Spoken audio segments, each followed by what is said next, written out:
tan solo algunas cosas que comentamos en la primera sesión. Recordamos en la primera sesión que hablábamos de qué es la consejería y decíamos, en primer lugar, que todos somos consejeros y todos somos aconsejados. Que todos necesitamos de consejería, en primer lugar, porque fuimos creados para ser aconsejados. Dios nos diseñó de esa manera. Fuimos creados para depender de su revelación, de su dirección.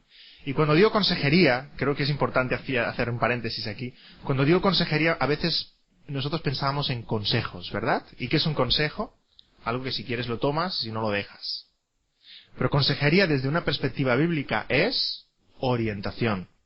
Orientación. Escoger la cabeza de la persona y girarla para que vea la vida desde una perspectiva diferente, de una forma diferente.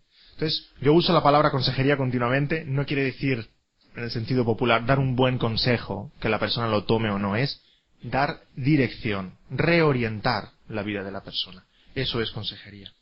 Por tanto, hemos sido diseñados para recibir consejería, necesitamos consejería porque somos humanos, y necesitamos más consejería porque somos pecadores, porque no oímos el consejo de Dios, no escuchamos el consejo de Dios, por culpa de nuestro pecado.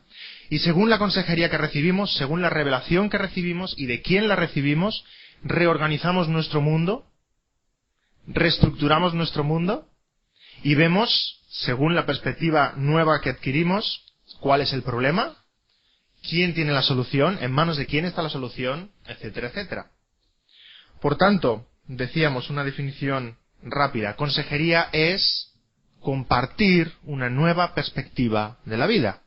Compartir a la persona que estamos aconsejando una perspectiva de su vida tal como Dios la ve. No tal como sus consejeros le han estado diciendo que su vida es, sino como Dios dice que su vida es. También hablábamos de nosotros como consejeros y hablamos de los impedimentos que nos podemos encontrar al hacer consejería cada uno de nosotros. Y hablábamos de la consejería como ministerio de la Iglesia. Y uno de los mitos, de los muchos mitos que íbamos rompiendo a medida que íbamos avanzando, uno de los mitos es que la consejería no es ciencia, ¿verdad? La consejería es espiritual. La consejería está en el terreno de la fe, no en el terreno de la ciencia. Y la consejería es parte de la gran comisión. ¿Por qué? Ir por todo el mundo y predicad el Evangelio a toda criatura, bautizándoles en el nombre del Padre, del Hijo y del Espíritu Santo. Y nuevamente nos quedamos ahí cuando compartimos la gran comisión. Y eso es evangelismo, pero hay más. El versículo continúa, el pasaje continúa, ¿verdad? Enseñándoles que guarden todas las cosas que yo os he mandado. Y ahí es cuando estamos apuntando al corazón. Hay un trabajo muy serio de discipulado, de consejería, de como queramos llamarle, de educación, de formación, de los discípulos del Señor Jesucristo. Y enseñándoles que guarden, ahí está el corazón implicado. Siempre me equivoco de lado. No es este lado, ¿verdad, cariño? Ella sabe dónde está mi corazón. Es en este lado. Enseñándoles que guarden. Ahí está apuntando al corazón. Hay que guardar no solamente un conocimiento intelectual, sino guardar, aplicar, que las enseñanzas del Señor Jesucristo impacten en la vida del discípulo, de tal manera que su vida sea diferente. Cambie la vida. Hasta entonces esas 2 horas nos ayudaban a adquirir un poquito los lentes, siempre me refiero a la palabra de Dios como lentes que nos permiten ver la vida de una forma completamente diferente. Los lentes que nos ponemos para ver la consejería desde otra perspectiva. No como el mundo la ve, sino en el terreno de la fe, como un ministerio de la Iglesia, como una parte muy importante del ministerio de la Iglesia. Y hoy los 2 temas que vamos a tocar, el 3 y el 4, son fundamentales para la consejería bíblica. Si tuviéramos que construir una casa y esa casa fuera nuestro sistema de consejería, esta casa tendría 2 columnas, 2 columnas en el centro que aguantan todo el edificio, y son los 2 temas que vamos a tocar hoy. La suficiencia de las Escrituras y la santificación progresiva. Van a ser las 2 horas que vamos a compartir hoy. Sin estas 2 columnas de los 2 temas que van a continuación, no podemos tener consejería bíblica. Si no incorporamos estas 2 doctrinas o estos 2 fundamentos en nuestra manera de hacer consejería, lo que hacemos no es consejería bíblica, es otra cosa. Otra de las muchas, miles de corrientes de consejería que hay. Hay muchos. En el mercado hay mucho para escoger. Pero si hacemos consejería bíblica, estos dos son los dos pilares fundamentales de nuestra manera de hacer consejería. Y el primero en esta tarde es el tema 3, la suficiencia de las Escrituras. Cuando los creyentes hablamos sobre las Escrituras, sobre la palabra de Dios, estamos de acuerdo en que es nuestra única autoridad, ¿verdad? En eso no hay conflicto. Todos estamos de acuerdo en que la palabra de Dios es nuestra única autoridad para nuestra fe. También estamos de acuerdo, casi todos al menos, estamos de acuerdo en que la palabra de Dios no tiene error. La inerrancia de la Escritura. ¿Qué quiere decir? Que la palabra y toda la palabra, toda es verdadera. No hay nada que corregir, no hay nada que cambiar, no hay nada que poner ni nada que quitar. No tiene error ninguno, es perfecta. Ahora, cuando llegamos al tema de esta tarde, la suficiencia, es cuando los creyentes empezamos a escuchar diferentes opiniones. ¿Suficiente? ¿Suficiente para qué? ¿Suficiente para referirse y tratar todos los problemas en que nos podemos encontrar? Gente dice que sí, gente dice que no. Y vamos a ver lo que la misma palabra de Dios dice en cuanto a su suficiencia. Lo que ella misma dice. Yo estoy convencido, y es lo que voy a presentaros en esta tarde, en que la palabra de Dios es suficiente para dirigirse, para tratar, para dar dirección a cualquier situación humana. Cualquiera, sea la que sea.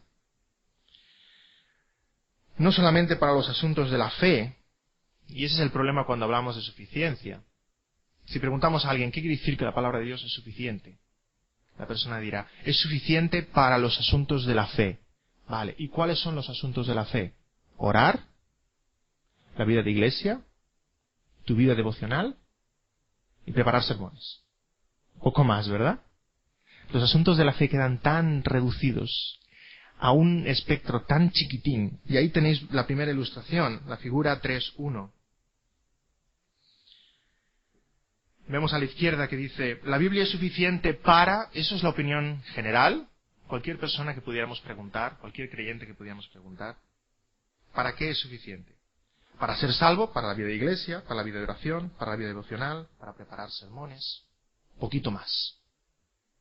Poquito más. O sea que la palabra de Dios es suficiente para los domingos. Y es suficiente para los domingos en un horario concreto, en nuestros horarios de cultos. Para el resto de la vida, la palabra de Dios no es suficiente. No tiene nada que decir, o poco que decir. Y vemos ahí a la derecha, la Biblia no es suficiente para problemas matrimoniales, problemas de autoestima, anorexia y bulimia, problemas de ansiedad, educación de los hijos, comunicación, alcoholismo, depresión, temor, ira, etc. Esta lista no acabaría nunca, ¿verdad? Es enorme. Todo eso no es espiritual. Todo eso le damos otra dimensión.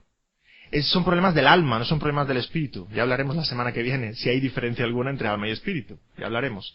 Pero todo esto son problemas profundos del alma. Y como son problemas profundos del alma, la Biblia no tiene nada que decir. Y si dice algo es a título anecdótico. Nada más. Pues vamos a ver cómo no. Vamos a ver cómo la Biblia es suficiente para estos temas. Habla directamente a estos temas. Como decía, más adelante ya hablaremos si existe alguna distinción entre espíritu y alma, y vamos a dedicar una hora a ese tema y veremos que no hay tal distinción entre espíritu y alma, por tanto no hay problemas del espíritu y problemas del alma, estamos hablando de una misma cosa. Y si hay un problema de ansiedad en mi vida, es una cuestión espiritual. Y si hay un problema de ira en mi vida, es una cuestión espiritual. Y mi matrimonio y la educación de mis hijos, todo esto son temas espirituales. Y la Biblia habla sobre estos temas.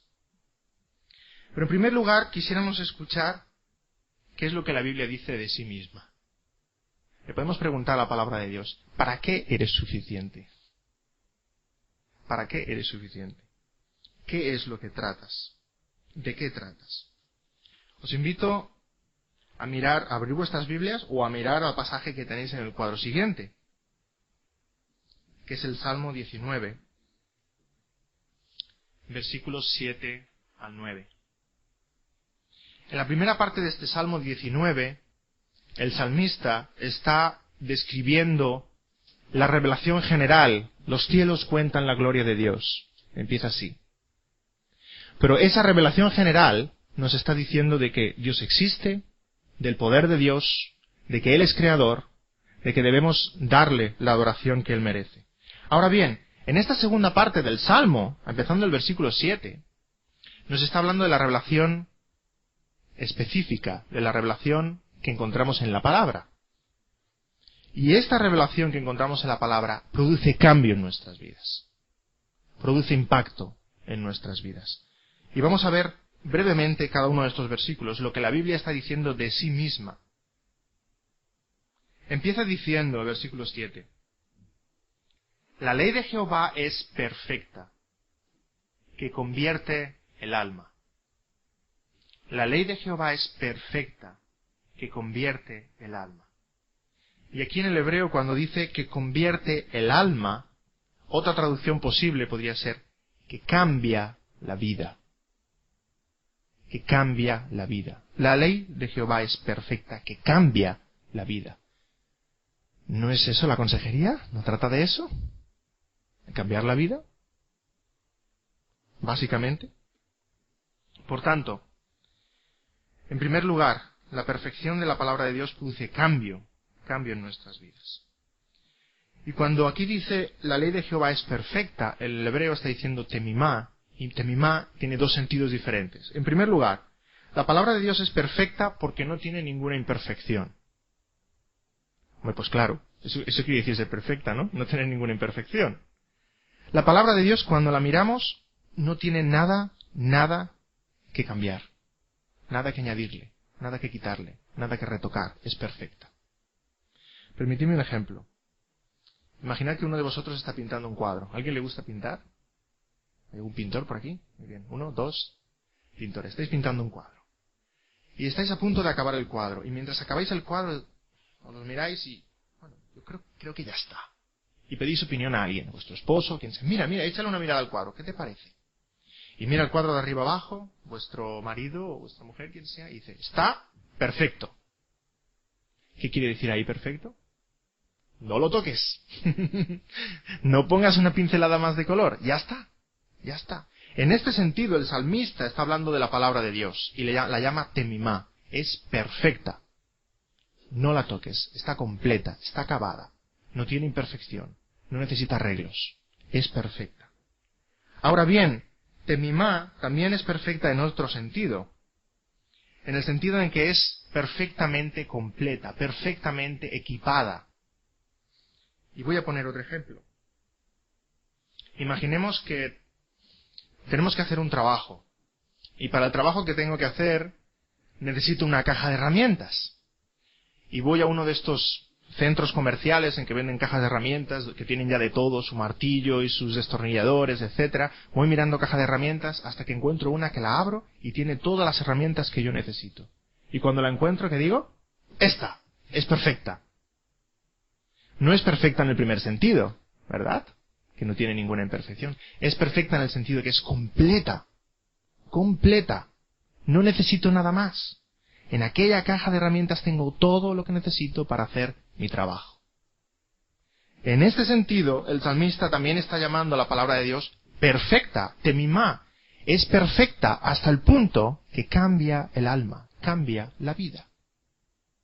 Y miramos a la palabra de Dios y podemos decir, y aquí está apuntando directamente al tema de la suficiencia, podemos mirar la palabra de Dios de arriba abajo y decir, para lo que yo necesito en esta vida, para vivir la vida, una vida que agrade a Dios, la palabra de Dios es perfecta. No necesito más. Tengo los recursos que necesito en ella. Y si a veces nos planteamos interrogantes sobre la palabra de Dios es suficiente o no, no es por culpa de la suficiencia de la palabra, es por nuestra insuficiencia. Es porque no la conocemos lo suficiente. Y si pensamos que la palabra de Dios no es suficiente para algunas circunstancias que estemos pasando, es por esto. No la conocemos lo suficiente. Por tanto, en primer lugar, su perfección produce cambio en nuestras vidas. En segundo lugar, el versículo 7 también dice, el testimonio de Jehová es fiel, que hace sabio al sencillo. Es fiel, que hace sabio al sencillo. Y aquí cuando llama a la palabra de Dios fiel, quiere decir que es digna de confianza. digna de confianza. Hasta el punto que la persona más sencilla, y sencilla no quiere decir necia, la palabra de Dios utiliza palabras muy diferentes para el sencillo y para el necio. El sencillo es el ignorante, es el que no sabe. El sencillo es el crédulo. Todos nosotros, de alguna manera, nos tenemos que identificar con el sencillo. Y está diciendo que cuando el sencillo pone toda su confianza en la palabra de Dios, pone toda su fe en la palabra de Dios, ¿en qué se convierte? En sabio. En el más sabio de los sabios. En la palabra de Dios encontramos toda nuestra sabiduría. En tercer lugar, dice el versículo 8, los mandamientos de Jehová son rectos que alegran el corazón. ¿Qué supone esto para nuestras vidas? Que la palabra del Señor trae alegría, trae gozo a nuestras vidas. Y todo lo que estamos diciendo va directamente implicado con la consejería. Los mandamientos de Jehová son rectos que alegran el corazón. No hay nada que nos alegre más que un camino recto. Y cuando comparamos la palabra de Dios con el mundo son todo caminos torcidos, que no sabes dónde van. La palabra de Dios es recta. Recuerdo hace unos años unas vacaciones que hicimos como familia. Vivíamos aún en California y cogimos el coche y queríamos visitar un parque muy bonito que había. Y el camino de entrada al parque era recto, era una autopista. Pero luego a la salida del parque decidimos no volver por aquel camino sino ir por detrás. Y era lo más torcido que habíamos encontrado en la vida. Todo eran curvas de bajada a la montaña, y curvas y curvas y curvas. Era una angustia. Todos os habéis encontrado en alguna situación así. Bajando una carretera que nunca se acaba, y otra curva, y otra curva, y otra curva, y los niños mareados, y etcétera. Cuando se acabó aquella carretera, acabó en la autopista. ¡Qué gozo! Que se acabara aquella carretera y encontrar la autopista de nuevo y regresar para casa. ¡Ah! Uno respira, ¿verdad? Eso es la palabra de Dios. Y aquellos que habéis estado en el mundo, todos hemos estado en el mundo y hemos vivido una vida antes de Cristo y ahora con Cristo, hemos experimentado esto de alguna manera. Todo era torcido antes y cuando venimos a Cristo, el camino que la palabra de Dios nos marca y nos indica es una autopista. Recto. Aquí se está refiriendo a esto el salmista. La rectitud de la palabra de Dios trae gozo. Sabemos, los cristianos sabemos por dónde ir tirando, por dónde caminar. El mundo no. El mundo nos da órdenes y consejos contradictorios. En cuarto lugar, versículo 8, también nos dice, el precepto de Jehová es puro, que alumbra los ojos. La pureza de la palabra de Dios nos da, dice, alumbra los ojos, nos da luz, nos da dirección, su pureza. El mundo, como decía, es confusión, es caos. Imaginaos que estáis llevando un barco. Imagináis que estáis en alta mar manejando un barco, en medio de la tormenta, de noche. Todo son nubes y niebla y olas. ¿Qué es lo que más desearíais en el mundo?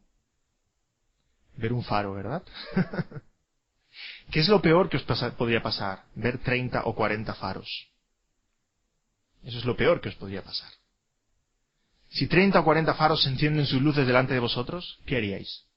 No sabéis qué luz seguir. No sabéis qué luz lleva buen camino, qué luz lleva escollos. Eso es el mundo. La gente está desorientada en el mundo, pero ¿cuántas luces oyen? ¿Cuántas luces ven? Muchísimas. Todo el mundo dice tener la verdad, tener la razón, ¿verdad?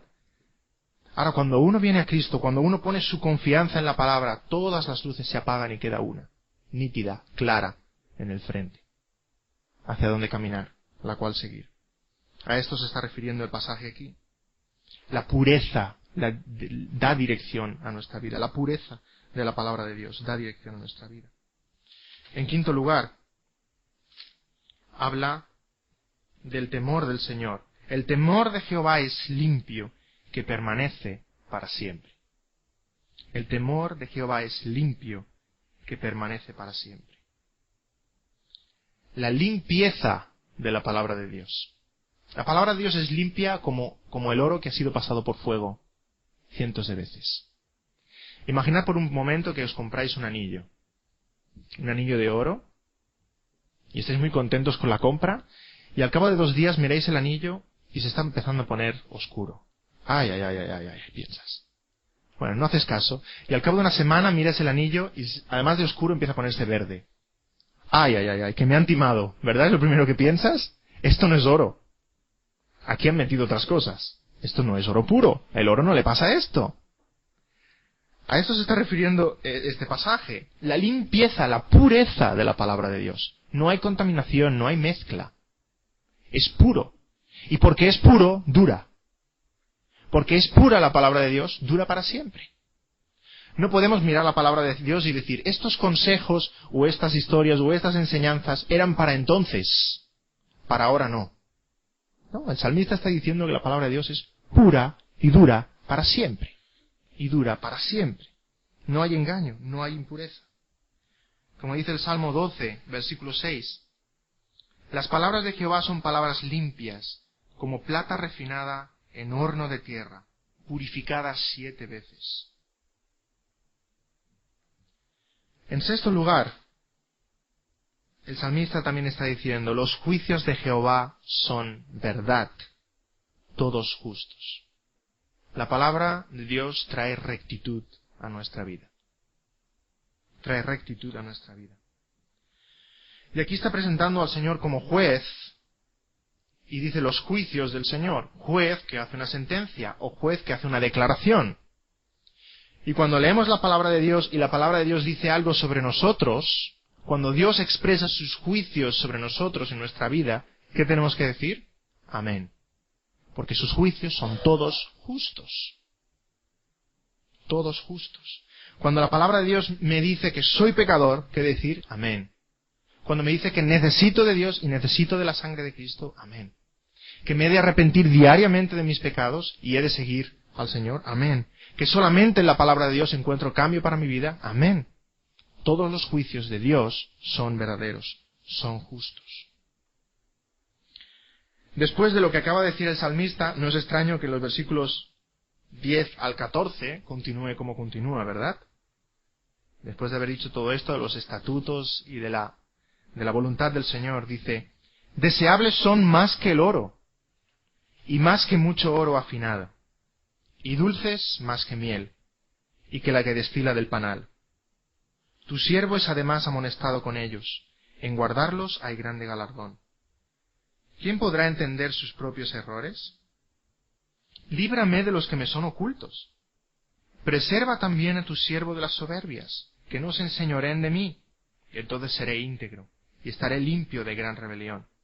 Sean gratos los dichos de mi boca, y la meditación de mi corazón delante de ti, oh Jehová, roca mía y redentor mío. El salmista está diciendo entonces que toda su delicia está en la palabra de Dios. Os podéis quedar todos si queréis. Toda su delicia está en la palabra de Dios. Estamos en el punto en vuestros manuales que dice la Biblia es suficiente para cambiar vidas. Tal vez debería ir leyendo algunos rótulos. Algunos de vosotros decíais, a veces me pierdo en el manual. No sé si voy demasiado deprisa, pero estamos en ese punto ahora mismo. Y pasamos a un pasaje del Nuevo Testamento que es paralelo a este pasaje del Salmo 19. Segunda de Timoteo 3, 16-17. El apóstol Pablo aquí escribe lo siguiente a Timoteo. Dice así, toda la Escritura es inspirada por Dios y útil para enseñar, para redarguir, para corregir, para instruir en justicia. ¿Cuál es el propósito? ¿Cuál es la meta de la palabra de Dios? A fin de que el hombre de Dios sea perfecto, enteramente preparado para toda buena obra. Esa es la meta, ese es el objetivo de la palabra de Dios. Y cuando leo este pasaje hay una cosa que enseguida me llama la atención. No sé si os ha llamado la atención a vosotros. Dice que la Escritura es inspirada. La Escritura es inspirada. Normalmente estamos acostumbrados a pensar y a oír que los autores bíblicos, los escritores, eran inspirados, ¿verdad? Los apóstoles, los profetas fueron inspirados por el Espíritu para escribir la palabra de Dios. Pero aquí está llamando a la Escritura. La Escritura es inspirada. ¿Qué quiere decir esto? En aquella época en la que está escribiendo el apóstol Pablo, poca gente sabía leer, ¿verdad? Poca gente sabía leer, al contrario que en nuestra época. De manera que la palabra hablada tenía muchísimo más valor que la palabra escrita. Si alguien te daba su palabra, aquello valía más que un documento escrito. ¿Por qué? Porque mucha gente no sabía leer un documento escrito. La palabra es lo que valía. Justo lo contrario en nuestros días, ¿verdad? Como todos sabemos escribir, la palabra ya no vale nada. Si alguien te dice algo, te promete algo, yo lo quiero por escrito. Quiero un contrato firmado, ¿verdad? En aquel entonces no. En aquel entonces era la palabra hablada lo que tenía valor. Entonces nos encontramos con que en el griego, la palabra que tenemos aquí para inspirada se puede traducir también como expirada. Es el mismo término griego, inspirada y expirada. Lo que el apóstol Pablo está diciendo en este pasaje es: la escritura, lo que tenéis escrito, es expirado por Dios. Lo tenéis escrito, pero el hecho de que esté escrito no quiere decir que le deis menos valor. Es expirado por Dios mismo, es la mismísima palabra de Dios lo que tenéis escrito. Por tanto, leerla y tomarla como tal, como la misma voz de Dios a vosotros. La palabra escrita es el mismísimo aliento de Dios, palabra de Dios pronunciada a nosotros. El mismo aliento y la misma palabra con la que Dios dio vida a Adán en el Génesis, ¿verdad? Y Dios sopló en él aliento de vida. Y en ese momento, en la creación, Dios sopló aliento de vida. Ahora, con la palabra escrita, Dios de nuevo está soplando aliento de vida. No para crearnos, sino para recrearnos. Para formar en nosotros un nuevo hombre, una nueva mujer. Por tanto, este pasaje está apuntando a que el cambio necesario en nuestras vidas lo encontramos en la palabra. Dice, enteramente preparados para toda buena obra. Y el apóstol Pablo está diciendo la misma idea 3 veces. Fijémonos en el versículo, en los 2 versículos que hemos leído. En primer lugar dice, a fin de que el hombre de Dios sea perfecto. Ese es el propósito de la palabra. Eso es lo que la palabra de Dios pretende. Esa es la intención con la cual Dios nos ha dado su palabra, para que seamos perfectos, capaces de hacer toda buena obra. Y más adelante dice, enteramente preparado. La palabra de Dios nos equipa perfectamente. Nos equipa perfectamente. Aquí está el apóstol utilizando el término exartizo, cuando dice enteramente preparado. El término griego exartizo. ¿Qué quiere decir esto? Está tomando prestado un término que se utilizaba en la marina. Y no es de extrañar, porque el apóstol Pablo viajaba mucho. Recordemos que él era comerciante, vendía telas y viajaba por todo el Mediterráneo. Está utilizando un término en la marina. Cuando los marineros preparaban un barco, lo preparaban para el viaje. ¿Y qué ponían en el barco? Comida, agua, cuerda por si se rompían, incluso telas, por si una tempestad rompía las telas, poder volver a fabricar unas velas nuevas. Todo esto lo ponían dentro del barco. Y este equipamiento del barco es este verbo, exartizo. Exartizo. Lo que el apóstol Pablo aquí está diciendo es que la palabra de Dios nos equipa, exartizo, para toda buena obra. Nos equipa para vivir la vida y la vida cristiana.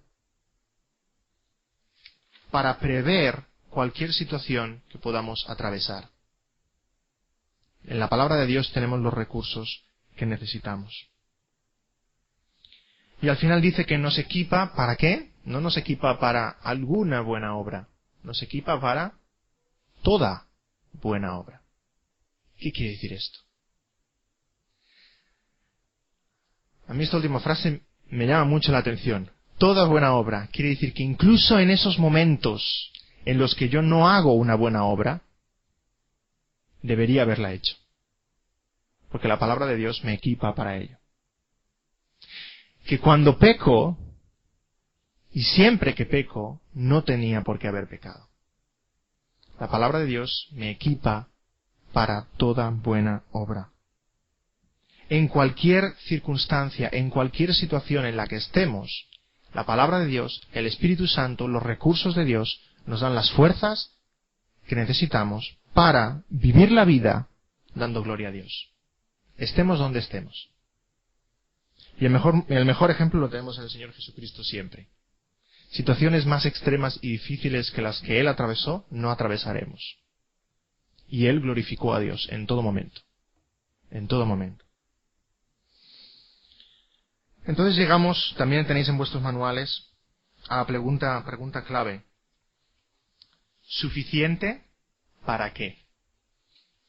Si llegamos a la conclusión de que la palabra de Dios es suficiente, nos tenemos que preguntar, ¿suficiente para qué? Evidentemente la palabra de Dios no es suficiente para preparar una receta culinaria, una paella valenciana, ¿verdad? La palabra de Dios no es suficiente para arreglar el coche. La palabra de Dios no es suficiente para preparar nuestras vacaciones de verano. La palabra de Dios no es suficiente para todas esas cosas. ¿Por qué? Porque no es el propósito de la palabra de Dios. Dios no nos dio su palabra para esos temas, para esos objetivos. Por tanto, nos tenemos que preguntar, ¿para qué nos dio Dios la palabra? Porque para aquello para lo cual Dios nos ha dado la palabra, para eso sí es suficiente y perfecta. Tenemos un nuevo pasaje, además del de 2 de Timoteo, 2 de Pedro 1:3. Tenéis todos los pasajes bíblicos en vuestro manual. 2 de Pedro 1:3 nos está diciendo para qué Dios nos ha dado la palabra. Dice, como todas las cosas que pertenecen a la vida y a la piedad nos han sido dadas por su divino poder, mediante el conocimiento de aquel que nos llamó por su gloria y excelencia. ¿Qué nos ha sido dado en la palabra?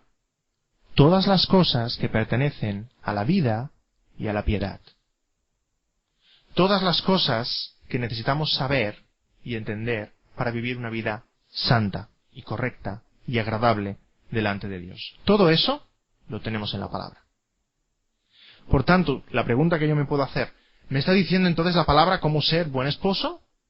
¿Cómo comunicarme con mi esposa? ¿Cómo tratar a mis hijos? ¿Me está hablando la palabra de estos temas? Sí. ¿Pertenecen estos temas a la vida y a la piedad? Sí. Pues entonces los tengo en la palabra. Los tengo en la palabra. Y repito, si miramos a la palabra de Dios y decimos, es insuficiente, la suficiencia la tenemos en nuestro entendimiento, en nuestra manera de apreciarla, porque aún no hemos acabado de descubrir la riqueza de la palabra de Dios. La conocemos insuficientemente. Eso sí, podemos concluir.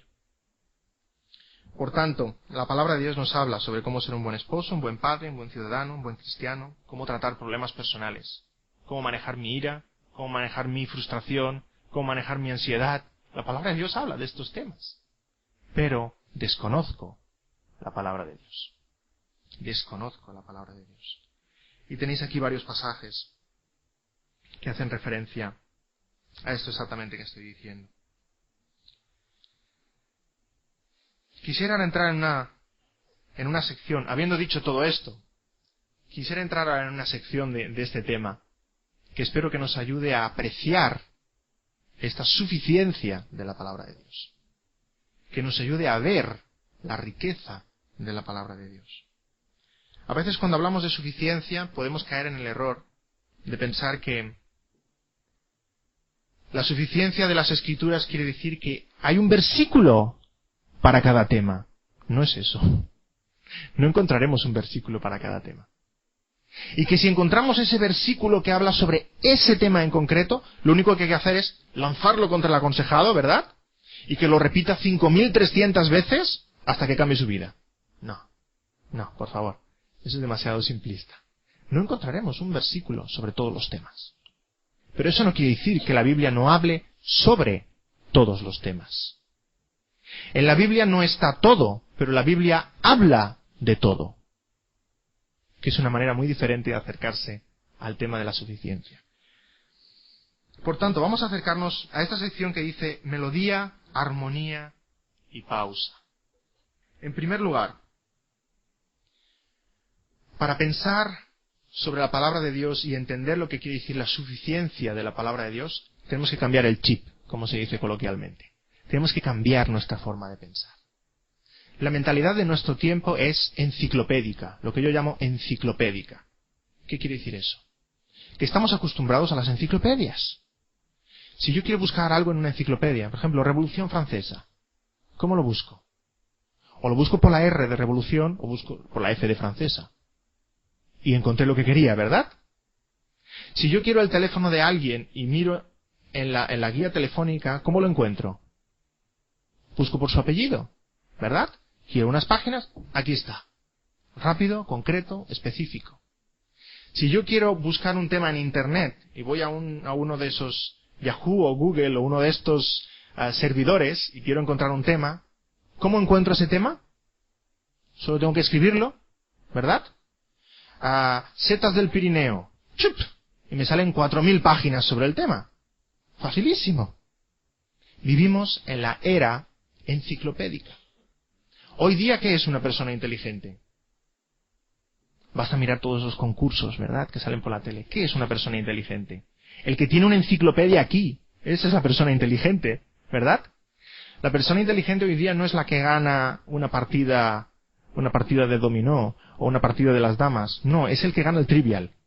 Esa es la persona inteligente. El que sabe fechas, nombres, datos en su cabecita. Esa es la persona inteligente. Vivimos en una era enciclopédica y la Biblia no es una enciclopedia. La Biblia no es una enciclopedia. Repito, la Biblia son unos lentes, unas gafas que nos ponemos y todo cambia de color y todo cambia de perspectiva. Por tanto, si nos acercamos a la Biblia como una enciclopedia, nos vamos a encontrar con la sorpresa de que no es suficiente. Si yo quiero aconsejar a alguien que tiene un tema como por ejemplo la anorexia y quiero ver qué es lo que la palabra de Dios dice sobre el tema, me voy a la concordancia de la Biblia, busco en la A, anorexia y ¡ah! La Biblia no dice nada sobre la anorexia. La cierro, la dejo allí y le digo, chata, no puedo ayudarte. Porque la Biblia es insuficiente. ¿Nos planteamos así la suficiencia de la Biblia? Pues malamente. Porque la Biblia no es una enciclopedia. No es una enciclopedia. Por tanto, con este ejemplo que quiero plantearos, me gustaría que cambiáramos nuestra forma de acercarnos a la Biblia, para apreciar la riqueza de la Biblia. En primer lugar, melodía. ¿Qué quiere decir? Cuando escuchamos una música, lo que enseguida reconocemos, ¿qué es? La melodía. ¿Verdad? Pueden sonar 80 instrumentos, una orquesta entera, pero escuchamos los violines que suenan ahí arriba, ¿verdad? Y vamos tatareando la canción, todos en casa o en el coche, y recordamos la melodía. ¿Por qué? Porque la melodía es clara, la melodía es evidente, la melodía es fácil de recordar. Y hay muchos temas en la palabra de Dios que se nos presentan así, como melodía. Claros, diáfanos. Cuando la palabra de Dios dice no matarás, eso es melodía. Es muy claro, no matarás. Cuando la palabra de Dios dice no cometerás adulterio, es claro, es diáfano, es melodía, ¿verdad? Y ahí os he puesto un ejemplo que no deja de ser polémico, sobre todo en nuestro país, pero para mí es melodía, que es el tema de los matrimonios mixtos o matrimonios con incrédulos. Y aprovecho no solamente para ponerlo como ejemplo, sino para compartir un poquito de enseñanza sobre este tema. Versículos como los que tenéis ahí. No os unáis en yugo desigual con los incrédulos. 2 Corintios. O hablando de la viuda, dice, si su marido muriere, libre es para casarse con quien quiera, con tal que sea en el Señor. O de nuevo el apóstol Pablo, que está hablando de sus derechos como apóstol, y dice, no tenemos derecho de traer con nosotros una hermana por mujer. Y aquí podríamos, la lista de versículos, podríamos hacer 2 horas de conferencia sobre el tema. Hay temas en la palabra de Dios en que hay versículos concretos. Sí hay versículos concretos que hablan específicamente sobre ese tema. Y es lo que yo quiero en este ejemplo llamar melodía, porque son claros. Ahora vamos un paso más allá. Armonía. ¿Qué es la armonía? Si escuchamos una orquesta, o vamos a poner el ejemplo de un piano, porque tenéis ahí dibujado un piano. Si escuchamos un piano, siempre hay una melodía que nos es fácil seguir, ¿verdad? Pero eso no quiere decir que esa sea la única nota que suene. ¿Verdad que no? ¿Cuántas notas más suenan, además de la melodía? Pues pueden sonar tantas como dedos, ¿verdad? Porque un piano puede tocar 8 o 10 notas a la vez, o más. Eso, debajo de la melodía, después de la melodía, tenemos la armonía. Hay mucho más, no solamente la melodía, hay muchas más notas que están sonando. Pero a veces uno se tiene que parar a apreciarlas. Si escucho una orquesta, alguien me tiene que ayudar. ¿Escuchas? ¿Oyes un fagot ahí? A ver. Sí, lo estoy escuchando. ¿Oyes un contrabajo? Sí, lo estoy escuchando también. Hay que parar atención, hay que poner atención para escuchar muchas otras notas, muchos otros instrumentos que también están sonando. Y hay temas así también en la palabra de Dios. Pongamos un ejemplo. Imaginemos que alguien viene a hablar conmigo, es un padre de familia, que tiene muchos problemas en casa, muchos. Hay mucha tensión familiar, mucha tensión con su esposa, sobre todo mucha tensión entre sus hijos. Mucha rivalidad, muchas riñas, muchas peleas. Y mientras vas hablando con aquel padre de familia, te das cuenta de que ese padre de familia tiene un gran favoritismo por uno de sus hijos. Gran favoritismo por uno de sus hijos. Intentas hacerle ver que eso no es correcto, pero entonces ese hombre te sale y dice, bueno, tú eres consejero bíblico, ¿no? Sí. Pues no me puedes decir con la palabra de Dios en la mano que esté mal tener favoritismo de mis hijos. Y yo tengo un hijo que es mi favorito, y no hay nada en la palabra de Dios que me diga que eso no es posible. ¿Qué contestas? Buscamos en la Biblia un versículo que diga, no tendrás favoritismos entre tus hijos. No lo vamos a encontrar. ¿Verdad que no? Necesitamos tomar otros pasajes, otros principios generales que nos hagan ver que eso no es correcto. Y aquí tenéis de nuevo un ejemplo. En la figura 3:4. Hay un versículo que dice, no provoquéis a ira a vuestros hijos, ¿cierto? Efesios 6:4. No provoquéis a ira a vuestros hijos. ¿Y eso qué quiere decir? ¿Qué quiere decir no provoquéis a ira a vuestros hijos? Y ahí lo tenéis desglosado, desgranado. Hay principios en la palabra como este, de Efesios 6:5, que son como una granada. ¿Habéis comido alguna vez una granada? ¿Sí? Qué ricas, ¿verdad? Sobre todo en verano, con un poquito de azúcar. Bueno, me voy del tema ahora. Cogéis una granada, y ¿verdad que a vuestro hijo de 1 año o de 2 años no le ponéis la granada delante? Toma, hijo, come. ¿Verdad que no? ¿Qué hacéis con la granada? La abrís, la rompéis y le desgranáis, le tiráis los granitos en el plato, incluso le ayudáis a él para que los vaya recogiendo en el plato y entonces sí se los puede comer. Si estamos haciendo consejería con alguien, no podemos lanzarle una granada, no una granada militar, una granada de comer, como esta, Efesios 6:4. No provoquéis a ira a vuestros hijos. Porque puede que esa persona no sepa qué quiere decir. Hay que desgranarlo. Hay que abrir ese principio. ¿Qué implica? ¿Qué supone para la vida de esta persona?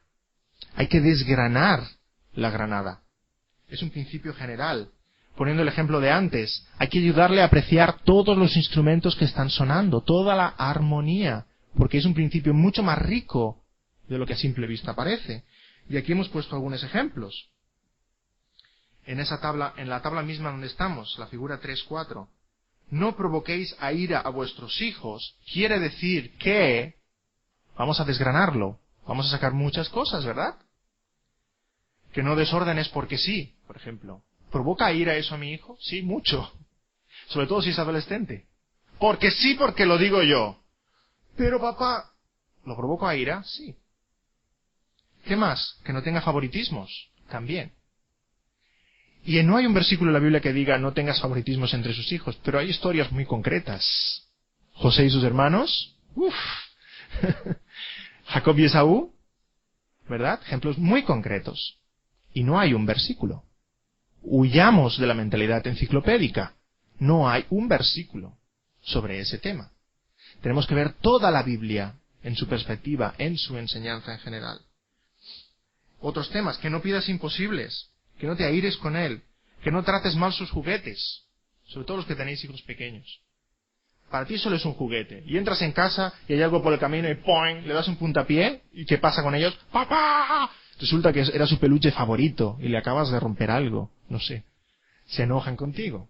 Que no trates mal sus juguetes. Etcétera, etcétera. Ahora, todo pasaje, y esto es muy típico en la Biblia, todo pasaje tiene un no, pero luego tiene un sí. Como dice el apóstol Pablo, nos tenemos que desvestir del viejo hombre para vestirnos del nuevo hombre. Y este pasaje también, no provoquéis a ir a vuestros hijos, es el no. ¿Y el sí cuál es? Criadlos en disciplina y amonestación del Señor. Imaginaos que estáis aconsejando a alguien y le compartís este versículo. Tú tienes que criar a tus hijos en la disciplina y la amonestación del Señor. Y se queda como, ¿y eso qué quiere decir? Probablemente hay que desgranar este principio y poder explicarle en concretos lo que quiere decir. Que seas un buen ejemplo como cristiano para ellos. Que les disciplines de forma consistente y coherente. Que muestres cariño y atención. Que les ayudes cuando han pecado a confesar su pecado, a ver su pecado, a reconocer su pecado. Que les enseñes a dar y a pedir perdón de forma clara. Que les enseñes a amar y a obedecer a Dios. Y podríamos ser incluso mucho más concretos, dependiendo de la vida y del caso de aquella persona. Por tanto, hasta el momento hemos hablado de melodía, lo que es claro, evidente, de armonía, de todos esos pasajes que necesitamos abrir, desgranar, y hasta el momento ya hemos visto una cosa que es muy interesante. Que la Biblia dice mucho más que lo que hay escrito. ¿Verdad? La Biblia dice muchísimo más que lo que hay escrito. Y si nos atenemos a lo que hay escrito, estamos siendo literalistas y no vamos a ningún sitio. Y no vamos a saber apreciar nunca la riqueza de la palabra de Dios. La Biblia dice muchísimo más que lo que hay simplemente escrito. La Biblia, por tanto, no la podemos tomar como una serie de leyes. La Biblia pretende mucho más y la palabra del Señor nos ha sido dada para algo mucho más. La Biblia en muchos momentos es un reto para nosotros a que pensemos bíblicamente. A que pensemos. Si todo, absolutamente todo hubiera estado escrito en la Biblia, si cualquier circunstancia en la vida con la que nos pudiéramos encontrar la tuviéramos escrita en la Biblia, tendríamos una Biblia que no podíamos manejar. No podríamos encontrar nada. En cambio, no todo está escrito en la Biblia. Porque Dios lo que quiere es que pienses como cristiano. Que pienses como consejero bíblico. Y que te afrontes a las situaciones pensando de forma diferente. Un ejemplo muy claro de lo que estoy diciendo, Efesios 5. Efesios 5, 19 al 21. Dice así, tenéis el versículo ahí en vuestro manual. Dice así, y manifiestas, también podemos traducir desde el griego esa palabra como evidentes. Y evidentes son las obras de la carne. Que son, qué bueno es el apóstol Pablo, que aunque dice que son evidentes, nos pone algunas, ¿verdad? Porque lo podía haber dejado ahí, son evidentes. Pero nos pone ejemplos. Que son adulterio, fornicación, inmundicia, lascivia, idolatría, hechicerías, enemistades, pleitos, celos, iras, contiendas, disensiones, herejías, envidias, homicidios, borracheras, orgías. ¿Se queda ahí? Uno podía mirar ese versículo y decir, ¡ah! El Señor aquí se ha olvidado la pedofilia, el abusar de niños o de niñas sexualmente. No está ahí. Entonces no es una obra de la carne. No está, ¿verdad? ¿O sí está? Es que no ha acabado el versículo. Dice, y cosas semejantes a estas. Si la Biblia fuera una enciclopedia, este versículo no acabaría. Porque el apóstol Pablo tendría que ponerlo todo, todas las obras de la carne. No acabaría este versículo. Ocuparía páginas y páginas y páginas. Pero el apóstol nos pone algunos ejemplos y luego dice, hey, creyentes, ¿estáis ahí? Y cosas semejantes a estas. ¿Qué nos está diciendo? Pensad. Pensad bíblicamente sobre los temas. Las obras de la carne son evidentes. ¿Tenéis algunos ejemplos? Y más. Muchísimas más. Pensemos. acerca de las cuales os amonesto, como ya os lo he dicho antes, que los que practican tales cosas no heredarán el reino de Dios. Y cosas semejantes a estas.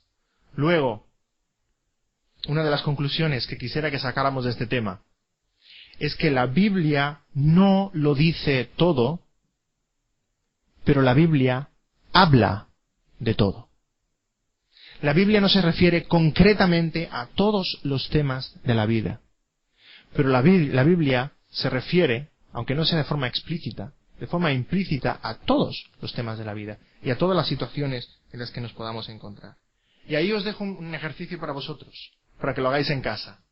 Ahí hay otra granada que vosotros tenéis que abrir y desgranar. Ese pasaje de 2 de Timoteo 2:22. El apóstol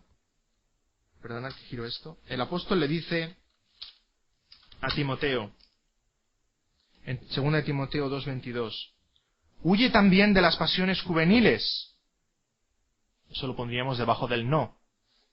¿Pero qué quiere decir? Necesitamos desgranarlo. ¿Qué implica este principio? Y en el sí encontramos, y sigue la justicia, la fe, el amor y la paz con los que de corazón limpio invocan al Señor. Está hablando de un cambio de vida, de un cambio de costumbres, ¿verdad? Por un lado el no y por un lado el sí. ¿Qué supone todo eso? Concretamente, en mi vida. Y en tercer lugar, y este es un poquito más difícil de entender, lo que he dado en llamar pausa. ¿Qué es una pausa? Imaginaos que vais a ver una orquesta y todos los instrumentos están tocando una pieza fabulosa. Pero ves a todos los violinistas, 15 o 20 violinistas, con su violín sobre las rodillas, que no están tocando. ¿Qué piensas? ¿Que a todos se les ha roto una cuerda? ¿O que el director se ha enfadado con ellos y les dice, ya no tocáis?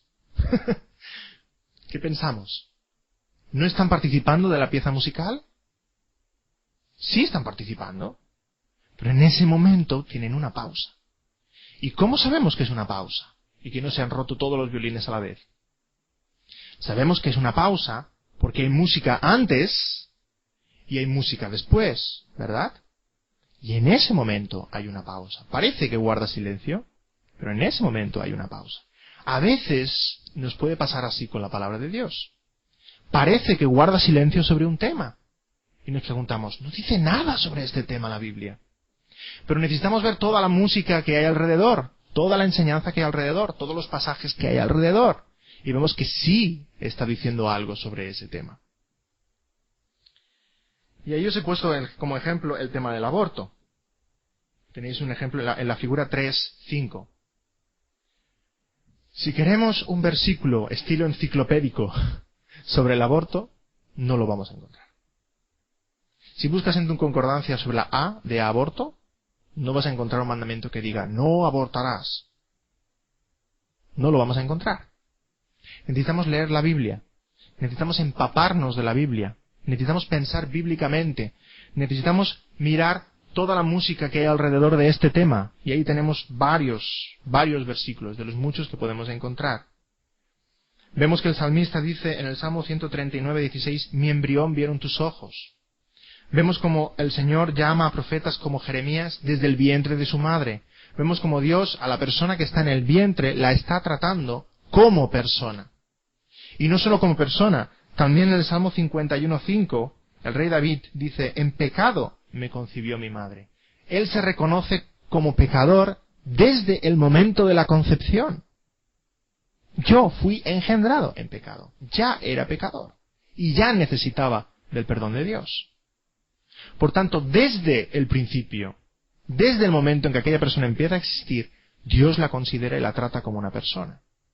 Cuando vemos todos estos pasajes juntos, llegamos a una conclusión sobre este tema. ¿Cierto?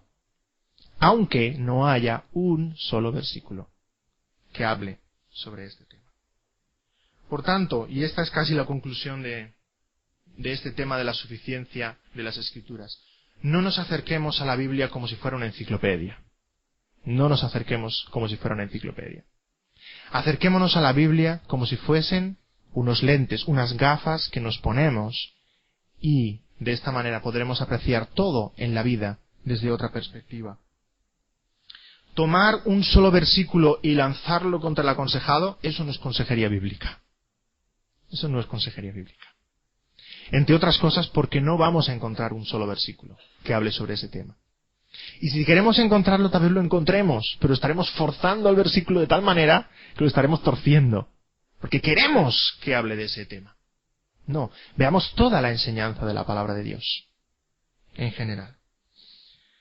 Permitidme un último ejemplo, que tal vez pueda ayudar también a apreciar esto. ¿Cuántos de vosotros juegan al ajedrez o saben jugar al ajedrez? Esto es solamente para saber la utilidad de mis ejemplos. Si son buenos o son inútiles. ¿Cuántos? ¿Ajedrez? La mitad, más o menos la mitad. Vale. Supongamos que queréis aprender al ajedrez. Queréis participar en un concurso, en un campeonato de ajedrez. ¿Cómo aprendemos a jugar al ajedrez? Suponed que yo me inscribo en un campeonato. Bien, y no tengo ni idea de ajedrez. Pero me inscribo. No sé por qué me inscribo, pero me inscribo. Y entonces me dicen, mira, tu primer contrincante para mañana se llama José Pérez. José Pérez. Le tengo que vencer como sea. Entonces me voy a la biblioteca y busco un libro que se titule ¿Cómo vencer al ajedrez a José Pérez? Lo busco, me paso toda la noche buscando un libro en la biblioteca que se titule así, ¿Cómo vencer a José Pérez en el ajedrez? ¿Lo encuentro? No lo encuentro. Desesperado, llorando, me planteo la mañana del día siguiente a jugar al ajedrez con José Pérez. ¿Y qué pasa conmigo?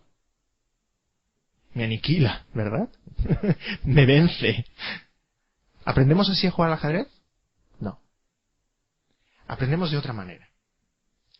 Si yo quiero vencer a José Pérez, lo que tengo que hacer es aprender cómo se mueve el peón, cómo se mueve el caballo, cómo se mueve la torre, cómo se mueve el rey y la reina, y cuando la cosa se sofistica un poco, qué es el enroque, cómo empezar la partida, etcétera, etcétera, ¿verdad? Estrategias para hacer un jaque mate. Yo aprendo unas normas, unos principios, y esos principios los interiorizo, ¿verdad? Los hago mío. Para poder vencer a José Pérez tengo que conseguir una cosa, y es pensar como un ajedrecista. ¿Cierto? Entonces yo al día siguiente, con todo eso interiorizado, pensando como un ajedrecista, sin saber qué me voy a encontrar y con quién me voy a encontrar, me planteo delante del tablero de ajedrez y me presentan a mi primer contrincante. Hola, soy José Pérez. Hombre, me ha tocado José Pérez. Y juego la partida con él. Yo no sé qué va a mover José Pérez. ¿Cómo va a reaccionar? ¿Cómo va a responder a mis jugadas? Es un reto, ¿cierto? Pero ¿qué me ayuda a enfrentar las situaciones en las que yo me presente? Que he aprendido a pensar como un ajedrecista. Creo que este ejemplo nos puede ayudar a entender lo que es la suficiencia de las Escrituras. La palabra de Dios no es un manual en el cual podemos encontrar 5 o 6 capítulos sobre un tema concreto. Ansiedad. 5 o 6 capítulos seguidos sobre el tema de la ansiedad, ¿verdad? Problemas alimenticios, anorexia, bulimia, etcétera. 8 o 10 capítulos sobre el tema. No vamos a encontrar esto. Igual como no vamos a encontrar un libro que diga ¿Cómo vencer al ajedrez a José Pérez? No. Lo que la palabra de Dios nos reta, lo que la palabra de Dios nos está diciendo es que pensemos como cristianos, que pensemos bíblicamente, que pensemos como consejeros bíblicos. Y si aprendemos a pensar y a ponernos estos lentes, esta perspectiva de los problemas humanos que es bíblica, sea lo que sea con que nos encontremos delante, sea la situación que sea, las circunstancias en las que aquella persona esté, la dificultad en la que aquella persona esté, si hemos interiorizado unos principios bíblicos, sabremos qué decir, sabremos qué comunicar, sabremos cómo orientar a aquella persona. Repito, orientar. Consejería es orientar, no es dar buenos consejos. Es orientar bíblicamente. Es compartir con la persona la perspectiva que Dios tiene sobre su vida y sobre sus circunstancias. Por tanto, la palabra de Dios no habla de todo, repito, sí habla sobre todo, sobre cualquier tema en el que nos podamos encontrar. Si apreciamos la palabra de Dios de esta manera, empezamos a descubrir la grandeza y la riqueza de la palabra de Dios, podremos decir como el salmista en el Salmo 119, 24, que dice: tus testimonios son mis delicias. Qué poco usamos esta palabra, ¿verdad? Delicia. Cuando probamos un pastel a veces decimos: ¡qué delicia! Pero está hablando de la palabra de Dios. Dice: tus testimonios son mis delicias. Y continúa diciendo: y mis consejeros. Y mis consejeros.